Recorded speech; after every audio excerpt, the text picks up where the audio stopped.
한때 중단 위기에 처했던 새만금 잼버리 대회가 계속 진행되는 것으로 결정됐습니다. 정부는 물품과 인력을 대폭 투입해 지원에 총력을 다하겠다 밝혔는데요. 계속되는 폭염의 예방 수칙까지 짚어보겠습니다. 이송규 한국안전전문가협회 회장님 나오셨습니다. 어서 오십시오. 어서 오십시오. 네, 안녕하세요.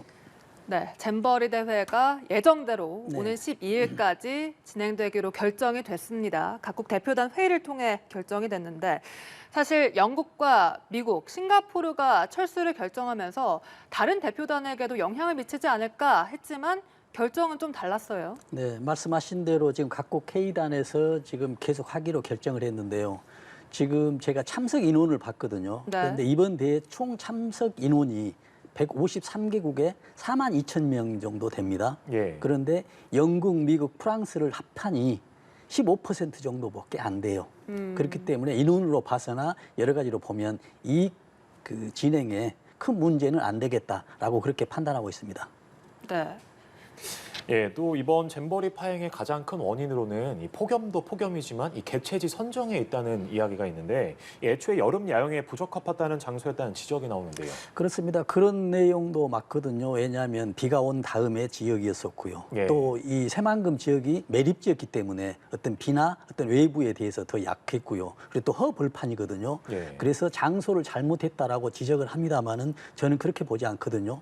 장소가 안 좋더라도 네. 그만큼의 대책을 세우면 어떤 안전한 행사를 진행할 수 있는데 장소도 안 좋은 곳에 대책도 낮았기 때문에 이런 현상이 나타났다고 보고 저는 어떤 장소보다는 어떤 대책이 부족했다라는 거기에 방점을 찍고 싶습니다. 예. 네. 온열 환자도 속출을 해서 물론 기상이변으로 더 어려운 상황이었음에도 좀 더 조직위가 안일하게 준비한 것 아니냐 이런 지적도 있습니다. 네, 그렇습니다. 저는 이런 큰 사고가 났을 때마다 항상 생각되는 거 있거든요. 우리가 작년도에 이태원 압사 사고 났을 때 보면 정말 사람에 의해서 이만큼의 사람이 사망할 수 있을까?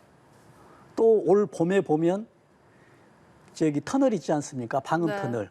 여기에서 그만큼 사망 사고가 났을까? 가장 최근에는 지하차도. 예. 여기에서 물에 의해서 빗물에 의해서 이만큼 사망 사고가 날 수 있을 거라는 것을 예측을 못했기 때문에 그렇거든요. 이번에도 마찬가지예요.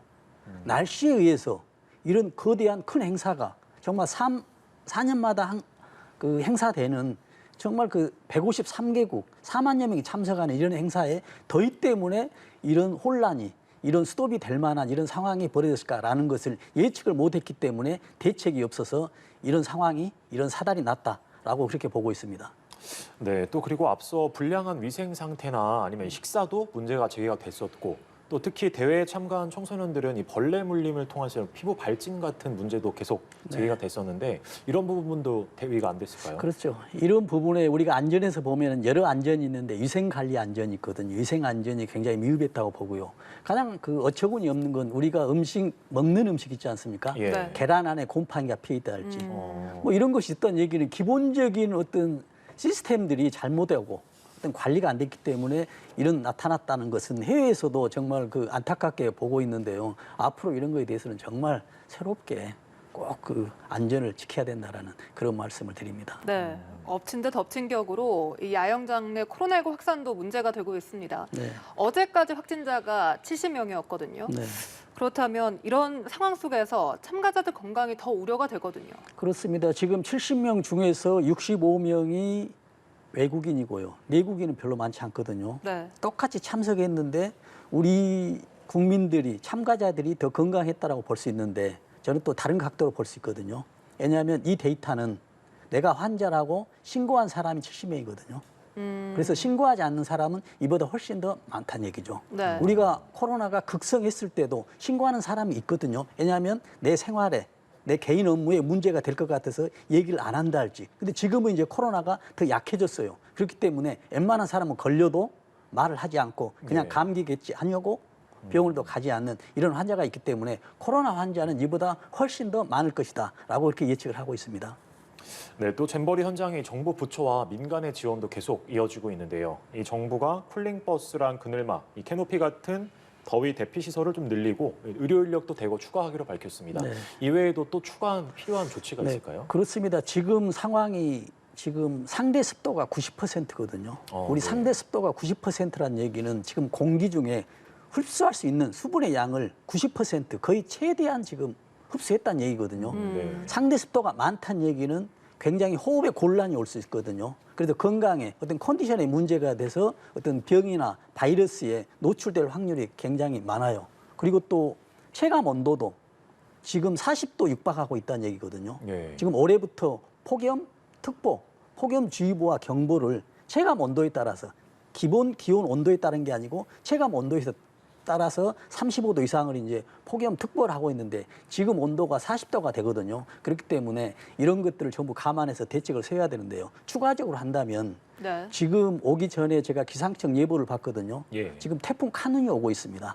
지금 그렇죠. 캐눈이 하고 있는데 지금 어떤 게 오고 있냐면 그동안의 태풍과 달리 거의 일본을 관통하다시피 하면서 부산으로 가고 있거든요. 그러나 부산과 지금 여기 잼벌리 하는 위치하고는 좀 차이가 있습니다만은 예. 기후 상황이 어떻게 변할지 모르기 때문에 이 태풍에 대한 이런 대비책도 꼭 필요하다고 생각하고 있습니다. 만약에 지금 야영장에서 어떤 텐트나 어떤 캐노피 이런 것이 바람이 불 게 있을 때는 전부 다 무용지물이 될 수 있고 큰 사고가 날 수가 있기 때문에 정말 보다 더 근본적인 추가적인 대책이 필요하다는 말씀을 꼭 드리고 싶습니다. 네.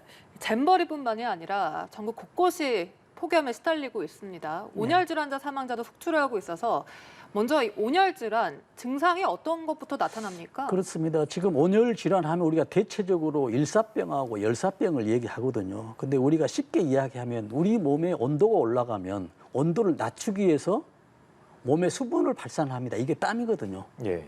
그래서 계속 36.5도, 37도가 되면 계속 수분을 발산을 합니다. 그러나 어느 순간 발산할 수분이 부족해 버리는 거예요. 그래서 사람이 이제 그렇게 상태가 되거든요. 이 상태가 지금 일사병이거든요. 그래서 의학적으로 이야기하면 40도 이내를 일사병이라고 합니다. 예. 그러나 이때는 지금 심정지 상태가 되지 않아요. 어느 정도 물이 흡수가 되면은 회생이 되거든요. 예. 이번에도 사고가 났지 않습니까? 이것도 일사병이 아닌 일종이라고 볼 수 있죠. 수분이 흡수되니까 되는 것이거든요. 그러나 만약에 우리 체온이 40도가 넘어가잖아요. 예. 그럼 우리 중요 장기 부위들이 특히 뇌나 심장 이런 신장들이 단백질로 돼 있어요. 예. 단백질의 열에 변식이 돼버립니다. 변질이 돼버리면 회생이 안 돼요. 그러니까 우리가 보면은 어렸을 때, 그 꼬마였을 때 열이 많이 위해서 회복이 안 된 상황들 있잖아요. 예. 정상 돌아오지 않는 거. 지금 코로나 같은 경우도 굉장히 고열이 되잖아요. 그 고열로 인해서 뇌나 심장에서 회복되지 않는 이런 상황이 되는 것이거든요. 그래서 열사병이 돼버리면 40도 이상이 돼버리면 우리 장기들이 변질이 되기 때문에 굉장히 위험합니다. 그래서 사망도까지 있거든요. 그래서 일사병이나 열사병, 산업 현장도 마찬가지거든요. 이런 거에 대해서도 어떤 차별적으로 대책을 하고 준비를 해야 된다라는 말씀을 드립니다. 네. 잼버리 대회에서도 이 온열 질환자가 속출하고 있지 않습니까? 네. 이 참가한 학생들이 좀 더 온열 질환에 대비를 한다면 어떤 것들이 있을까요?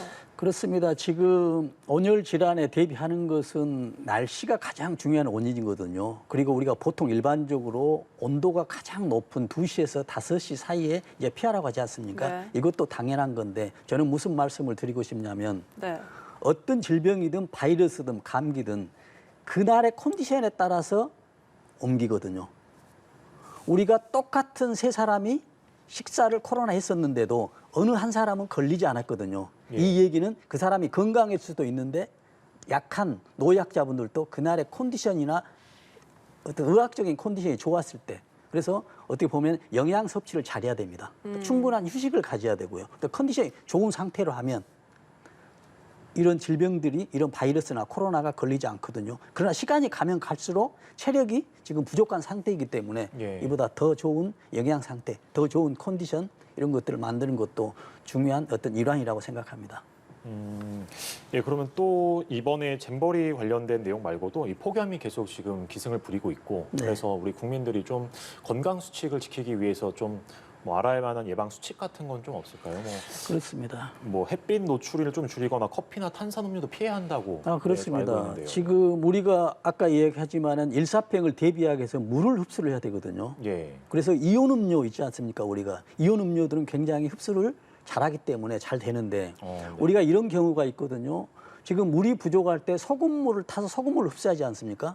근데 굉장히 주의해야 될 게 하나 있습니다. 소금물을 흡수할 때. 소금물 흡수하면 굉장히 좋거든요. 우리 몸에는 염분이 들어있거든요. 예. 그래서 염분이 어느 정도냐면 0.9%입니다. 그러나 만약에 소금물을 0.9% 이상의 물을 복용을 했다라고 한다면 반대로 탈수가 될 수 있거든요. 우리가 김치를 만들 때 배추를 절인다 하잖아요. 그때 소금물을 농도를 높게 하죠. 그럼 배추에 있는 소금물에 농도가 없는 물이 빠지게 되거든요. 소금물 농도가 높기 때문에. 예. 그러나 우리 몸보다 높은 소금물이 들어가 버리면 우리 체중에 있는, 우리 인체에 있는 소금물이 빠지기 때문에 소금물을 복용을 할 때는 0.9%보다 낮은 물을 복용해야 된다는 것을 꼭 알려드리면서요. 그다음에 휴식, 그다음에 우리가 햇빛이 가장 강한 2시부터 5시까지는 피하는 것이 가장 좋고요. 게다가 네. 영양 섭취 이런 것들도 중요한 요인이라고 생각합니다. 네, 알겠습니다. 지금까지 이송규 한국안전전문가협회 회장과 이야기 나눠봤습니다. 오늘 말씀 고맙습니다. 고맙습니다.